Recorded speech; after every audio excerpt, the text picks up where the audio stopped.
আসসালামু আলাইকুম। একটা ইন্টারেস্টিং রাজনৈতিক আপডেট আছে। ক্ষমতায় গেলে জাতীয় সরকার গঠন করবে বলে ঘোষণা দিয়েছেন জামায়াতের আমির ডক্টর শফিকুর রহমান।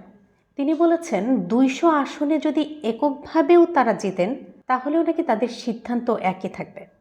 এখন বলি ঘটনাটা কি। আজকে সকালে গুলশানে ইইউ রাষ্ট্রদূতের সঙ্গে বৈঠক করেছিলেন জামায়াতের আমির, আর বৈঠক শেষে তিনি ব্রিফিং করেছেন।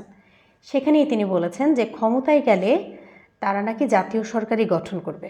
দেশের স্থিতিশীলতা, অর্থনীতি পুনরুদ্ধার এসবের জন্য আগামী ৫ বছর জাতীয় সরকার দরকার। মানে একক সংখ্যাগরিষ্ঠতা যদি তারা পায়ও, তারা একা সরকার গঠন করবে না, বরং অন্য রাজনৈতিক শক্তিগুলোকে নিয়েই তারা কাজ করতে চায়। এটাই তাদের দাবি। জাতীয় সরকার গঠনের তারা কি শর্ত দিয়েছে সেটা যদি বলি, এখানে জামাত মূলত ২টা শর্ত রেখেছে। সেগুলো হচ্ছে দুর্নীতি করবেন না আর দুর্নীতিকে প্রশ্রয় দেবেন না, আর দ্বিতীয় হচ্ছে সবার জন্য সমান বিচার থাকবে আর বিচার ব্যবস্থায় কোনো রাজনৈতিক হস্তক্ষেপ চলবে না। এই ২টা শর্ত পূরণ করলে যে দলই হোক সবাইকেই নাকি জায়গা দিতে রাজি। এখন ইইউ প্রতিনিধিদের সঙ্গে তাদের কি আলোচনা হয়েছে সে ব্যাপারে যদি বলতে চাই, তাহলে রোহিঙ্গা সমস্যা, নিরাপত্তা, নির্বাচনী ইশতেহার আর নির্বাচন পরবর্তী ১০০ দিনের পরিকল্পনা সম্পর্কে তাদের কাছে ইইউ জানতে চেয়েছিল। জামায়াত বলেছে যে আমরা অন্তর্ভুক্তিমূলক বাংলাদেশ করব।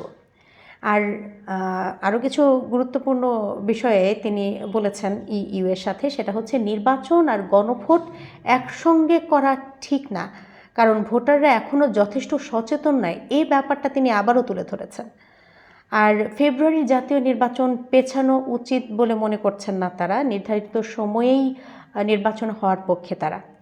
আর সংখ্যানুপাতিক ভোট ব্যবস্থা মানে পিআর, এটার প্রতি তারা আবারও সমর্থন জানিয়েছেন।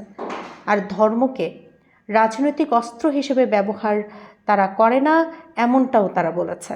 এখন বড় প্রশ্ন হচ্ছে এই ঘোষণা কতটা বাস্তবসম্মত, আর জাতীয় সরকার গঠনের এই বার্তা কি রাজনৈতিক কোনো কৌশল, নাকি সত্যিই একটা যৌথ সরকার গঠনের ভিত তৈরি করতে চাইছে জামাত? আপনার মতে বাংলাদেশে এখন জাতীয় সরকার বেশি দরকার, নাকি একদলীয় শক্তিশালী সরকারই বেশি কার্যকর হবে বলে আপনি মনে করেন? আর তাছাড়া জামায়াতের এই যে ২০০ সিট পেলেও জাতীয় সরকার তারা গঠন করবে, এটা কি বাস্তবিক রাজনীতি নাকি কোনো নির্বাচনী কৌশল? আর দুর্নীতি না করা এবং সমান বিচার করা সবাইকে, এই ২টা শর্ত কি বাস্তবে কোনো দল মেনে চলতে পারবে আদৌ? আপনার মত কি এ ব্যাপারে কমেন্টে জানাতে ভুলবেন না। পরবর্তী আপডেটে ফিরবো, সে পর্যন্ত ভালো থাকবেন। ধন্যবাদ।